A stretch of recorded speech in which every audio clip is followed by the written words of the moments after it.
আজকে আমাদের ব্রেকফাস্ট হচ্ছে ফলাহার। কালকে আমরা পুজো দিয়েছিলাম ঠাকুরকে তো আমি সবসময় গোটা ফল দিই, তো গোটা ফল তো আর কাটা খাইনি, তো আজকে বললাম ব্রেকফাস্ট আর তারপর আবার নিরামিষ আজকেও হবে, ওই জন্য সব ফল কেটে দিচ্ছি, এটাই খেয়ে নিবি, ঠিক আছে? এটা ছিল কালকে আমাদের রাতের ডিনার, কড়াইশুটির কচুরি আর আলুর দম নেই, দুটো কচুরি ভেজে আছে, মিষ্টিও রয়েছে, মানে কালকে আর কি পুজোর প্রসাদ।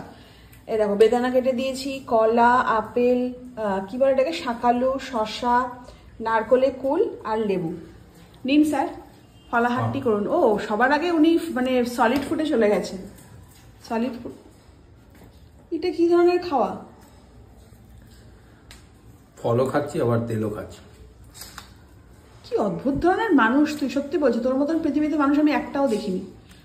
স্যান্ডউইচ খাস, তারপরে কি পিজা, বার্গার। স্যান্ডউইচ এটা প্রপার ফুড কোর্ট থাকে তো, তোর এটা কি ধরনের খাবার? বার্গারের মধ্যে এগুলো দিয়ে টিপে খাই, এরকম আমি খাচ্ছি। তাহলে কড়াইশুটির কচুরির ভিতরে শসা আর কলা, না শসা আর শাকালু? সিরিয়াস? আপেলও খেয়ে নেবো, আর লোকের অ্যাসিড হবে।